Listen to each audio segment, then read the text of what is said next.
మొత్తం షాపు రేకులు బట్టి ఎన్నేళ్ళు చేస్తున్నావు? ఇది 37 సంవత్సరాలు పెట్టండి. ఇక్కడే చేస్తున్నా. నాకు ఇదే జీవనం. ఫస్ట్ షెడ్ బెంకట్ పెట్టామండి, అక్కడ తీసాం, మళ్ళీ చివరి పెట్టుకున్నాం, మళ్ళీ లాస్ట్లో వచ్చాం బాబు.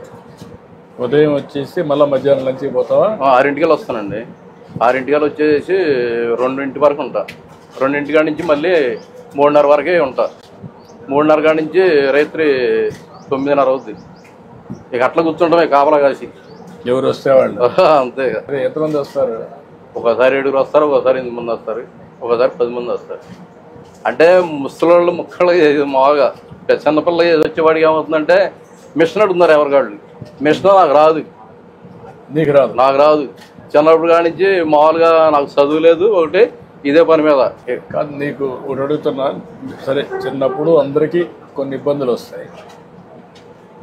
మీ నాన్నగారు చనిపోయారు, నాన్నగారు చనిపోయిన తర్వాత అమ్మగారు చనిపోయారండి. అమ్మగారు చనిపోయిన తర్వాత మేము చిన్నపిల్లవాడిని. చిన్నపిల్లవాడు అయితే చదువు లేదు. మీరు ఎంతమంది అన్నదమ్ముళ్ళు? మేము మొత్తం 6 మంది. 6 మంది వాళ్ళ దారి వాళ్ళు చూసుకున్నారు. ఎవరి ద్వారా ఎవరికాడు పని నేర్చుకుని ఇక్కడే ఉన్నాం. 6 మంది పని చేస్తారు. నీ పిల్లలు ఏం చేస్తారు ఇప్పుడు? ఆడపిల్లలు 2 నాకు. బాబు ఆడపిల్ల సెకండ్ ఇయర్ పాస్ అయ్యాడు. ఇక ఇదే పని నేర్పించా.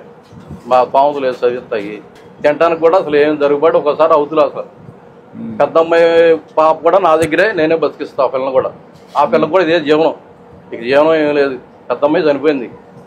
ఆ పిల్లని ఇక మేమే తీస్తే మా దగ్గరే వదిలేశారు. ఇక పెద్ద అమ్మాయి చనిపోయింది కాబట్టి కూతురు మీద మా దగ్గరే ఉండదు. ఒకే అమ్మాయికి పాపకి ఒక అమ్మాయి. ఒక అమ్మాయి. కొడుక్కి పెళ్లి కలదు? ఇంకా పెళ్ళి లేదండి. బాబు ఇక్కడే ఉన్నాడు. వెనకాల. ఇప్పుడు నీకు ప్రభుత్వ పరంగా ఏమి ఇస్తున్నారు?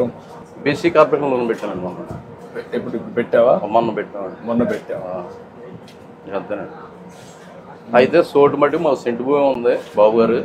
మీరు ఎట్టబడ్డా ఏదో కూడా లైన్ జరుగుతుంది. కాదు, నువ్వు బాగుపడాలంటే ఏం చేయాలి చెప్పు? ఏం చేస్తే మీ అబ్బాయి కూడా పెట్టా? అబ్బాయిని అనమాట. మీ అబ్బాయిని కూడా రమ్మనండి. వీళ్ళ అబ్బాయిని రమ్మనండి. రా, రండి ఇద్దరు. ఇప్పుడు మీరిద్దరు నువ్వు కూడా ఈ పని చేస్తావా? ఈ షాప్లోనైనా పక్కన ఎక్కడ పని చేస్తావా? వేరే షాప్. అక్కడ పని చేస్తావా? వేరే చాట్ పెట్టుకున్నారు. నువ్వు పెట్టుకున్నావా? ఇక్కడే చేసేవాడిని. వేరే చాట్ పెట్టుకున్నా. అంటే ఓల్డ్ నో జనరేషన్ వచ్చింది కదా సార్, అందుకని ఇది ఓల్డ్ అయిపోయింది. ఇప్పుడు నువ్వు న్యూ జనరేషన్లో చేయగలుగుతున్నావా? అక్కడ ఎంతమంది వస్తారు నీకు? రోజుకు 10 members నుంచి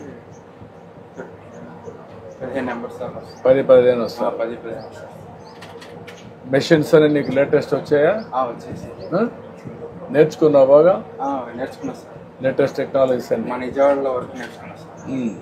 అక్కడ నేర్చుకున్నా. అక్కడ నేర్చుకుని వచ్చి నీకు ఎంత వస్తుంది ఫర్ డే? 600-700 500 వస్తుంది. ఖర్చులు ఎంత పోతుంది? ఖర్చు 200-250 సార్. అట్లా ఒక 200-300 మిగులుతుంది. 200-300 అంటే 300 వేసుకున్నా 10,000 రూపాయలు వస్తుంది. అంతేనా? అంతే సార్. మళ్ళీ వారానికి ఒక రోజు మంగళవారం హాలిడే ఒకటి అది పోతుంది కదా. పోతుంది. మళ్ళీ శుక్రవారం ఒకటి పోతుంది సార్. శుక్రవారం రాదు, పెద్దగా రాదు. మీరు మీ నాన్న ఈ పని చేశాడు, నువ్వు ఈ పని చేస్తున్నావు. నువ్వేం చదువుకున్నావు? నేను ఇంటర్ దాకా చదివాను సార్. ఇంటర్ కంప్లీట్ చేసి చదివిస్తే స్వామత లేక నాన్న బాబు చదువుకుంటాన్నారండి. బాబు చదువుకుంటానంటే నాకు దగ్గర స్వామత లేదని నేను ఆబ్జెప్చి విజయవాడ పని నేర్పించాను బాబు గారు. మాయగారు అంటే మా మాయగారి దగ్గర నేర్చుకుని. అంటే నువ్వు ఓకే, నీకు ఆయన చదివించలేదు, అయిపోయింది. నువ్వు తర్వాత ఏమైనా ప్రయత్నం చేస్తున్నావు చదువుకోవడానికి కూడా ఈ పని చేస్తూ? సార్ దీంట్లోనే ఎలా డెవలప్మెంట్ అవ్వాలని చెప్పి చూస్తున్నాను సార్. ఆ చదువు కూడా ఉంటే నీకు లాభం వస్తుంది కదా, రెండు చేయొచ్చు కదా. కాదయా, నువ్వు పెళ్లి చేసుకోవాలి, 10 రూపాయలు సంపాదించాలి, నీ నాలెడ్జ్ పెంచుకోవాలి, మరి ఎట్లా? అవన్నీ చేయకుండా నువ్వు మీ నాన్న చెప్పాడు కాబట్టి నువ్వు ఆ పని చేసుకుంటే మీ నాన్న రోజులు వేరే, నీ రోజులు వేరే కదా, నీ తర్వాత రోజులు కూడా వేరే కదా. మరి తయారు కావాలి కదా మీరు. మరి తయారు కాకపోతే ఎట్లా?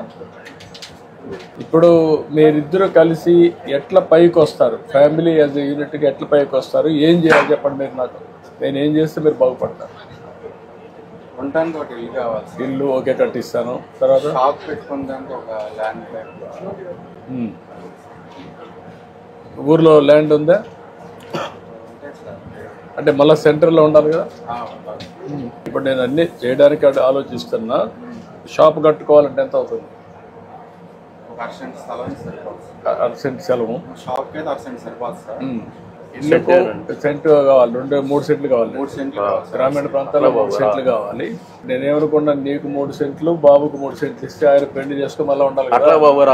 పక్కన 2 ఇళ్ళు కట్టిస్తాం, నీకు సెపరేట్ ఇల్లు కట్టిస్తా, ఆయనకి పక్కన ఉంటాయి. ఇద్దరు కూడా ఇక్కడ ఉంటారు, ఒకరినొకరు చూసుకుంటారు. ఒక సెంట్లో తీసుకొని ఒక షాప్, మంచి షాప్ పెడతాం. ఇద్దరు కలిసి దాన్ని డెవలప్ చేస్తారు. అది వర్కౌట్ చేస్తాను నేను. అట్లా చేస్తారు.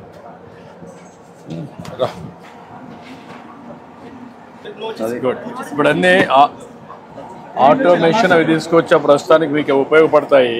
నేను చూశాను మీవన్నీ పాత సరుకులు అన్నీ ఉన్నాయి, మొత్తం పాతవే. చాలా ఇబ్బందులు ఉన్నాయి మీకు, అందుకే నేను ఇవన్నీ తీసుకొచ్చాను.